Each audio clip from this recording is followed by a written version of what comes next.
Good afternoon, everyone. So, today we are going to look at chapters 12 and 14, which deals with the beginning of the Wars of Independence and after the nations became nations. So, there are some ideas behind the Wars of Independence. The Enlightenment ideas of liberty, equality, and self governance spread to Latin America through books, newspapers, and the educated Creoles who studied in Europe. These Creoles, which were American born descendants of Spanish settlers, began to question the legitimacy of Spanish rule and the subordinate status in the colonial hierarchy. Enlightenment thinkers such as John Locke, Montesquieu, Rousseau challenged the divine right of kings and advocated for representative government and individual rights. The printing press facilitated the dissemination of Enlightenment ideas and revolutionary sentiment in the colonies. For example, a Gaceta de Caracas newspaper. Now, the Creoles resented their exclusion from high level political and administrative positions, which were reserved for peninsulares, Spanish born officials. The Spanish colonial system imposed economic restrictions and monopolies that limited Creole economic opportunities and development. Creoles were increasingly exposed to Enlightenment ideas and began to question the legitimacy of Spanish rule and their subordinate status in the colonial hierarchy. Now, there are some events that precipitated the Wars of Independence. First, you had the conspiracy of the Machetes in 1799 in Venezuela, the conspiracy of landowners in 1811 in Chile, which reflected Creole discontent and desires for independence. Then, on the European continent, in 1808, Napoleon Bonaparte invaded Spain and he forced King Ferdinand VII to abdicate, placing his brother Joseph Bonaparte on the Spanish throne. The Napoleonic invasion created a power vacuum and a crisis of legitimacy in the Spanish Empire, as the colonies no longer recognized the authority of the French imposed king. So in 1808, the crisis provided an opportunity for Latin American Creoles to challenge Spanish rule and assert their own political autonomy. In response to the 1808 crisis, local juntas, councils, were formed in Latin American cities to govern in the name of the deposed king, Ferdinand VII. The juntas claimed to represent the sovereignty of the people in the absence of the legitimate Spanish monarch. The formation of juntas marked a shift towards self governance and laid the foundation for the independence movements. The Junta of Caracas in 1810 and the Junta of Buenos Aires in 1810 were among the first to declare autonomy from Spain. It also exacerbated tensions between Peninsulares and Criollos, as both groups sought to fill the power vacuum left by the deposed Spanish king. The Peninsulares sought to maintain their privileged status and loyalty to Spain, while Criollos used the crisis to assert their political rights and push for autonomy. In Mexico, the Peninsulares overthrew the Creole led junta and established a conservative government, leading to the outbreak of the Mexican War of Independence from 1810 to 1821. The conflict between Peninsulares and Criollos highlighted the deep social and political divisions within the colonies and fueled the drive for independence. The creation of juntas in Spanish America, such as the Junta Suprema de Caracas on April 19th, 1810, set the stage for the fighting that would afflict the region for the next decade and a half. Although the juntas claimed to carry out their actions in the name of the deposed king, Ferdinand VII, their creation provided an opportunity for people who favored outright independence to publicly and safely promote their agenda. The Spanish Constitution of 1812, adopted by the Cortes de Cadiz, served as the basis for independence in New Spain, Mexico, and Central America, since in both regions it was a coalition of conservative and liberal royalist leaders who led the establishment of new states. The restoration of the Spanish Constitution and representative government was enthusiastically welcomed in New Spain and Central America. Elections were held, local governments formed, and deputies sent to the Cortes. Now, in regards to the Brazilian independence, from 1807 to 1811, Napoleonic forces invaded Portugal three times. During the first one, the invasion of 1807, the Spanish royal family fled to Brazil, establishing Rio de Janeiro as a de facto capital of Portugal.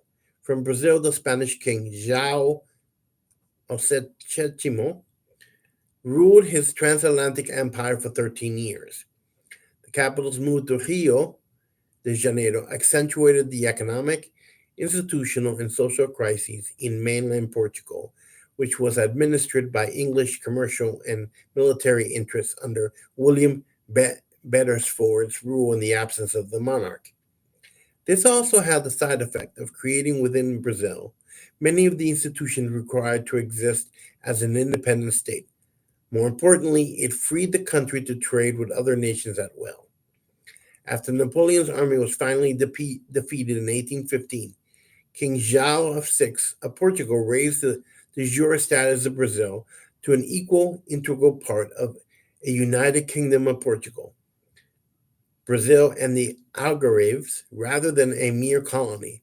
This was done in order to maintain the capital in Brazil. Following the defeat of the French forces, Portugal experienced a prolonged period of political turmoil in which many sought greater self-rule for the Portuguese people. Eventually, this unrest put an end to the king's long stay in Brazil and prompted his return to Portugal.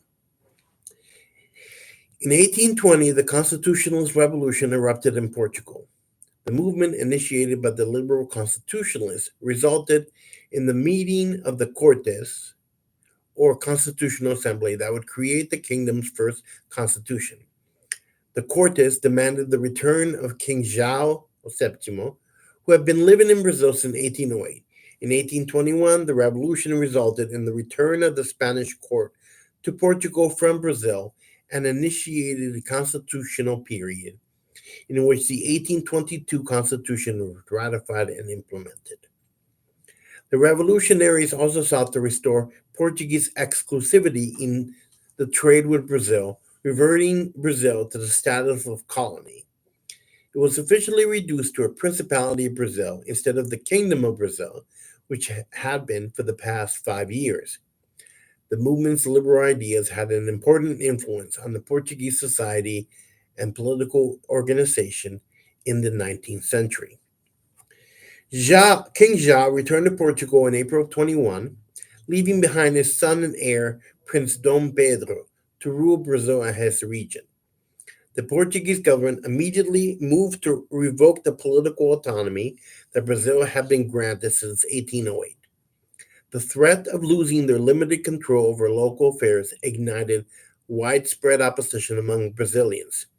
José Bonifácio de Armada, along with other Brazilian leaders, convinced Pedro to declare Brazil's independence from Portugal on September 7, 1822.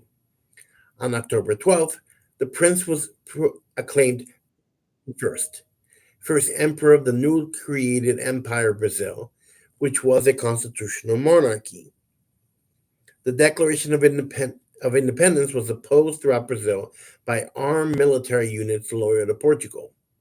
The ensuing Brazilian War of Independence was fought across the country with battles in the north, northeastern, and southern regions. The war lasted from February of 1822, when the first skirmishes took place, to March of 1824, when the last Portuguese garrison in Montevideo surrendered to Commander Jean Kersey. Independence was recognized by Portugal in August of 1825.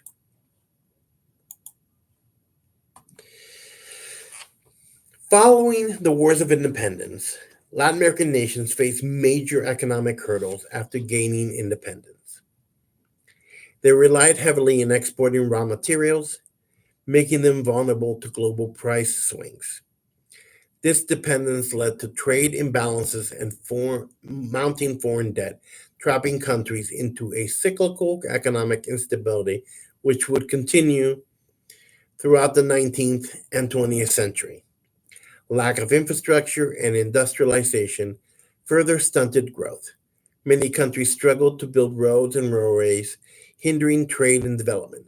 Financial crises like the Baring Brothers collapse in 1890 exposed the risk of relying on foreign capital, while currency instability made long term planning difficult. Latin American countries relied heavily on export oriented economies focused on primary commodities such as agricultural products and raw materials. This economic model made Latin American nations vulnerable to fluctuations in global demand and prices for the exports. Lack of economic diversification left these countries dependent on a narrow range of products for their economic well being. Example, many Latin American countries relied heavily on exporting crops like sugar, coffee, and bananas to generate revenue. Centralism or federalism. Initially, people thought there might be reform because of meritocracy, representative government, and the right to private property. Individuals as a basis to society. The issues were, should Catholicism be the national religion? What about freeing slaves? Egalitarian versus economic focus was a priority in countries that had a lot of slaves: Cuba, Puerto Rico, Brazil. Color distinction. Many mestizos or natives concerned that political offices won by the same corrupt aristocracy. Then you also had political fragmentation. Nations divided due to political divisions, regional rivalries, economic competition. Gran Colombia, for example, only held together under the leadership of Simon Bolivar. His death put out fire of protest. So, why did uniting these countries fail? One was geographic barriers. Then you had great distances, the poor roads. And then also you had regional differences and political divisions that were too much to fill. Also, the mass population outside of the political process wouldn't allow it. And in the end, it led to 18 separate nations. Caudillos, politics, and church. The problem for the new nations were decades of warfare had destroyed economies, devastated land. The caudillos gained power. These were independent warlords able to organize an army. These caudillos could make or unmake governments, leading government reaction of needing to hyper finance military. There was an interest in power for its own sake, not for the country. Support from different groups, some elite, some mestizos, some indigenous. Centralist versus federalist. Central government controlled everything, or it led to strong regional governments. The fight between liberals and conservatives. The rights of individuals versus the maintenance of the status quo. A secular nation versus a Catholic nation. Conservatives wanted to maintain order and they did not encourage competition, while the liberals still come from the elite classes, regardless of position, wanted competition. The role of the church, which was involved in education, should their role in civic life be limited? What are problems of mixing church and state? The constitutions, too specific, overturned with each new government. More successful governments gave more power to monarchs / president. Defects in the Latin character, personalism, lack of civic responsibility. In the case of Mexico, Mexican instability and foreign intervention led to problems following its Constitution of 1824, the maldistribution of land, status of American Indians, the problems of education, and the vast numbers of poor. The liberals also attacked the church, which wasn't very much appreciated. And during this time, the Caudillo Santa Anna was in control during the middle of this century. Well, that's all I have for today. If you have any questions, again, don't hesitate to send me an email. I hope you're all doing well. Take care of yourselves.